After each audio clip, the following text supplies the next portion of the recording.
I'm at Mad Glass Studio in Denton, and I'm here to watch Matt and his crew make some art with fire, which I thought was really cool. So I have the E-mount 35 lens with me. It's great for low light situations. It's really great if you want to be artistic and have, you know, that beautiful faded look. And I think it's going to be really great in a place like this with so much beautiful stuff to look at. The 35, if you're looking to buy a prime lens, 35 is a great lens to start with, just because it's so versatile. It can shoot just about anything. So this lens can do a really shallow depth of field, meaning I can pick where the focus is and it's going to be really small. So when you have really cool, intricate objects like this and a bunch of them, I can actually make one stand out more than the other ones. So this is a working studio. There's a lot of industrial bits and pieces around, but there's also a lot of really gorgeous works of art. And I really think with this lens, I'll be able to focus on the beautiful stuff that I want to see. If I want to get a really good photo of them actually making the glass, I have to be quick and agile because they can't stop and pose. So it's great that I have a camera that's small and lightweight so I can get in through and not get in their way. Your photo camera is also a video camera, but I'm really excited to take some beautiful video because I have a 35 lens on a video camera that's small and compact and fits in one hand. I kind of think everyone needs to have a 35.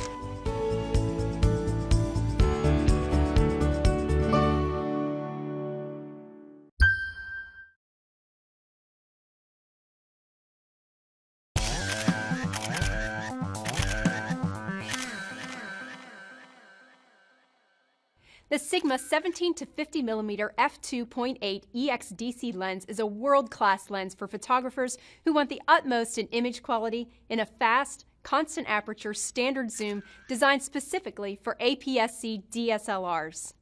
For wedding shooters, photojournalists, and discerning landscape photographers, this is the ultimate upgrade from the slow, variable aperture standard kit lens. Designed for use with smaller APS-C digital cameras, it's compatible with a number of brand name cameras and comes with a 4-year U.S. warranty. The wide f2.8 remains constant throughout the entire zoom range, making this lens perfect for available light portraits and candids. And that fast f2.8 aperture at all focal length also offers maximum flash range when you choose to add light. And with Sigma's optical stabilizer system built in, you can make great sharp images in very low light at slow shutter speeds without a tripod. The hypersonic motor ensures quiet, high-speed autofocusing capabilities. And the FLD glass elements make for sharp, crisp images comparable to fluorite elements, but with less weight and cost. This lens is also extremely lightweight and compact, with an overall length of just 3.6 inches. It's an easy lens to always have on hand for pro-quality results with APS-C DSLRs. Whether you're already a working pro, an aspiring student, or an ambitious enthusiast, the 17 to 50 mm f2.8 EXDC lens from Sigma is a fantastic step up in overall image quality and performance. When you need professional quality from a fast, constant aperture standard zoom designed specifically for APS-C DSLRs, this is the lens for you. Explore the possibilities with Sigma.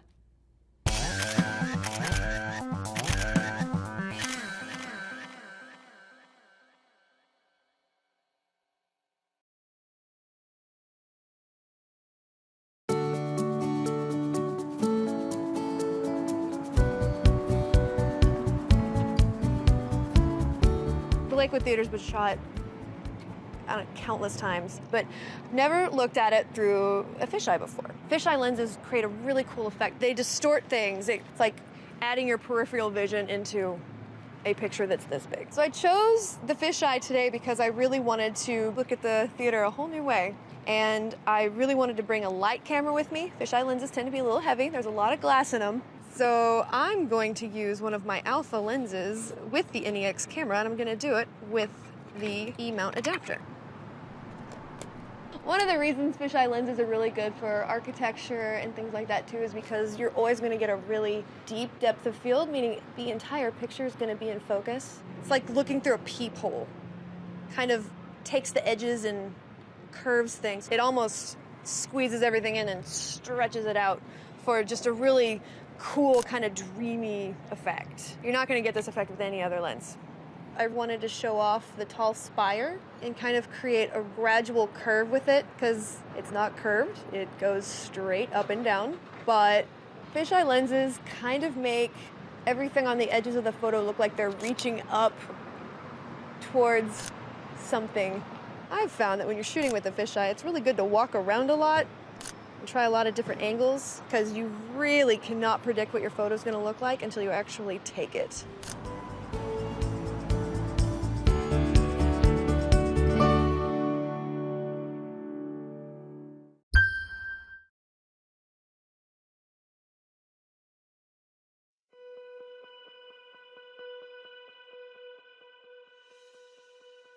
In this part of the Canon EF Lens 101 series, we're going to cover macro lenses. Lenses that help make little details seem big. So what is macro photography? Macro photography is all about photographing objects that are really close to the lens. See, most lenses have a minimum focusing distance and they won't let you focus on things that are just inches away from the lens. But special macro lenses, like Canon's EF 100, let you get really close. Macro photography is great for photographing things like flowers, insects, jewelry. For example, if you wanted to get really close to show off the detail on a flower, a macro lens works great. Or let's say you wanted to photograph some seashells on the beach. Not only do macro lenses let you get super close to show off all the intricate details and patterns on the shells, but they also do a great job of creating that soft, blurry background that really helps those patterns and details stand out. So let's talk about some tips on using macro. First thing is, you're probably going to want to be on a tripod. With macro, you're shooting so close that any camera movement becomes really apparent in the final photo. Next, if you have one, using a remote cable release or even the camera's auto timer so that you're not shaking the camera when you press the shutter. Focus is really important. You want to focus on the part of the subject you want to be the sharpest. And when it comes to macro, f-stops can be really important. Let's say you're shooting a flower at a low f-stop at like f2.8. Even though you're focusing on one part of the flower, not only does the background become out of focus, but the rest of the flower itself can quickly become out of focus and blurry too. So you may need to increase your f-stop to maybe f11 or even higher to bring more of the flower into focus. Now here's one more tip. Even though macro lenses are designed for close-up work, they also work great for other types of photography, especially portraits. Canon's 100mm and 180mm macro lenses are favorites among some of the portrait photographers out there. As for lenses, Canon has a total of 6 macro lenses which range in focal lengths depending on just how close you want to get to your subjects. And for those of you that want to get into macro even deeper, make sure you look at the NPE 65mm, which lets you photograph a subject at up to 5 times its normal life size. Now, next up in the series, we're going to switch gears and we're going to go really wide with the unique perspective of a fisheye lens.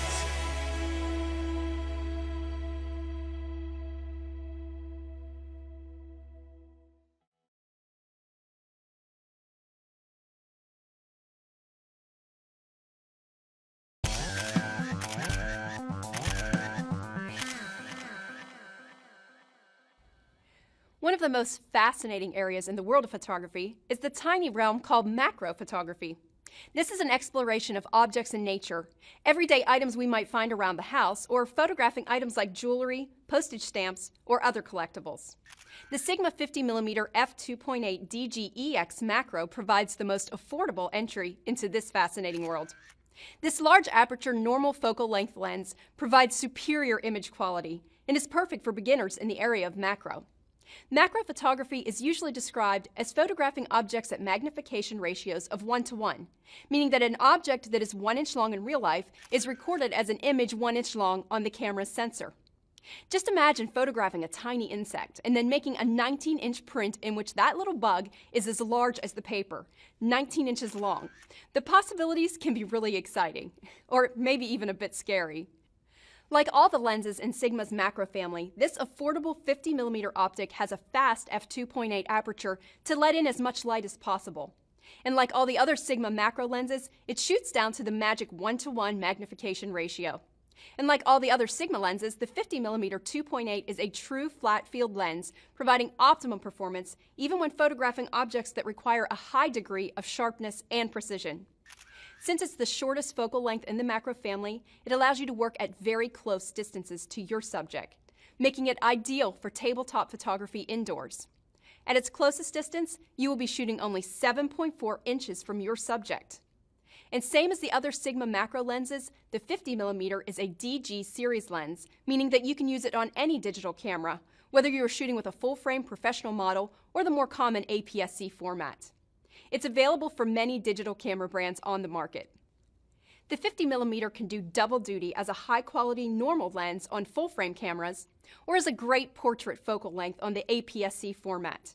It's designed using a floating optic system that corrects for maximum sharpness, whether you're shooting up close or at more normal working distances. For the beginner just starting out in the fascinating world of macro, the Sigma 50mm f2.8 DG lens is an inexpensive way to begin shooting, while the professional photographer can be assured it will provide the critical level of performance that you demand. Explore the possibilities with Sigma.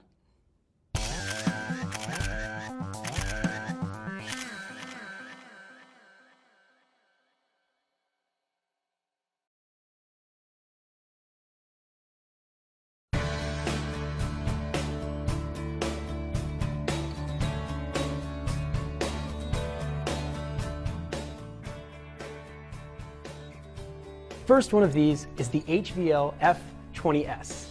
This flash almost doubles the amount of light that you can throw at your subject. It attaches through the smart terminal at the top of the camera, right here. I simply plug that in, tighten it up, and then I engage it right here, and then I can throw my light off the wall, off the ceiling, or directly at my subject. The beauty of this is that it also offers a diffuser and bounce adapter. So if you want to get more creative with the light that you're using on your subject, the HVL F20S offers you those options. Moving on to the second accessory that we offer, an OLED viewfinder with 2.4 million dot resolution. Just like the HVL F20S, it attaches here to the accessory smart terminal at the top of the camera. With this viewfinder, although it's only a ½ inch wide, I can see 100% of what the sensor is seeing. So basically, what you see through the viewfinder is what you'll see on the image. Amazing depth of field, amazing contrast ratio with this viewfinder. Great professional accessory for anybody buying the NEX5R. What everybody else is doing out there right now is hitting record, using this red dot button to record HD movies.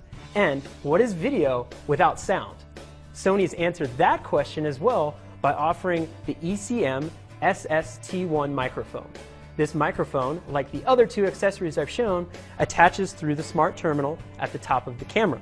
So if you're about to record your daughter's symphony or your dog just messing around in your apartment, you can select your settings of how focused you want that audio capture to be. On here, I've got settings of 120 degrees as well as 90 degrees. The last set of accessories are more for the creativity process. And these involve changing out and using the magic of the NEX cameras and basically our mirrorless system. So with a simple click, I can remove my 18-55 lens and add my SEL 16 f2.8 pancake lens. Just like that, super easy. Now, with these two adapters, I can get really cool effects. The first one is the wide angle adapter. And just as you saw me snap that on with the first one, I can do so easily with this one as well. Now, with this, you get amazing depth of field, and it also allows you to bring in more subject matter into your landscape pictures. Now, if you're not feeling like a wide angle type person, we also offer another effect. This one is the cooler one, that I think so, is the fisheye converter lens. And we've all seen these in magazine photos growing up of surfers or skateboarders or anybody to get that cool warped effect with your pictures. Again, with that 16 f2.8 on there, it's only adding a little bit more size. So we're still in this compact body, but getting more creative with our shots. Things that you wouldn't think of necessarily with a small compact camera. This is the ecosystem of accessories for the Sony NEX5R camera. I'm Ed from Sony. Thanks for watching.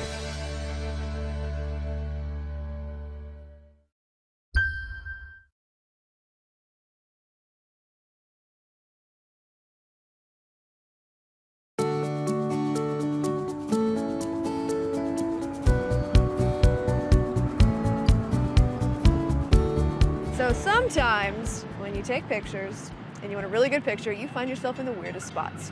I found that to get the best shot of downtown Dallas right now, I am in the middle of an empty field in the middle of an urban area. But it's gonna pay off because the sun is gorgeous, the buildings look awesome, we have some great clouds.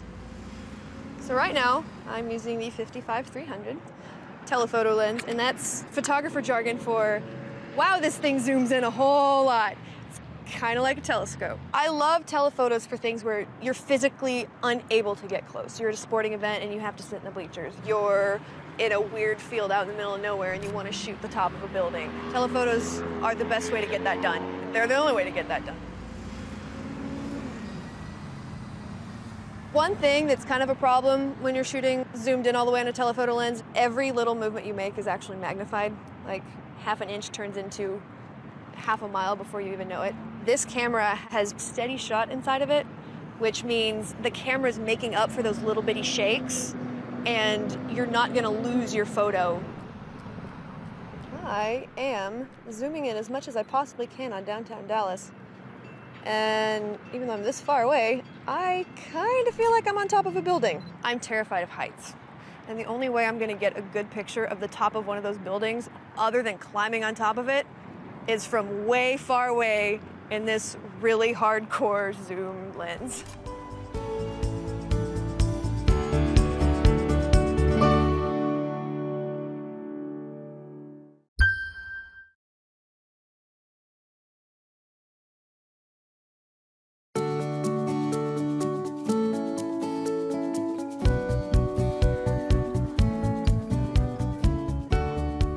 I'm at Good Friend. It's a local happy hour spot, and I'm here with my E-mount 20 lens. This is called a pancake lens, and the reason it's called a pancake lens is because it's actually pretty flat. It's thin, it can slide into a pocket, it very easily fits into a purse. It's really good if you're in kind of a tight space and you don't have a lot of room to move around.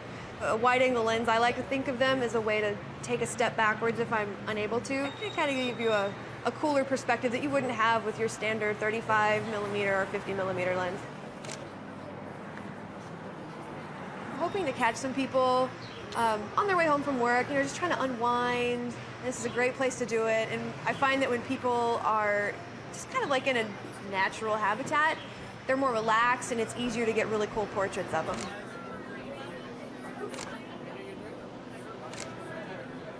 So this is a fixed lens, or prime lens as some people call it. The lens will not adjust itself. If I want to get closer, I have to get up and get closer. If I want to get further away, I have to get further away. Fixed lenses are great because they force you to change your shot by moving around. It's a great just go-to lens that I can pretty much have with me anytime.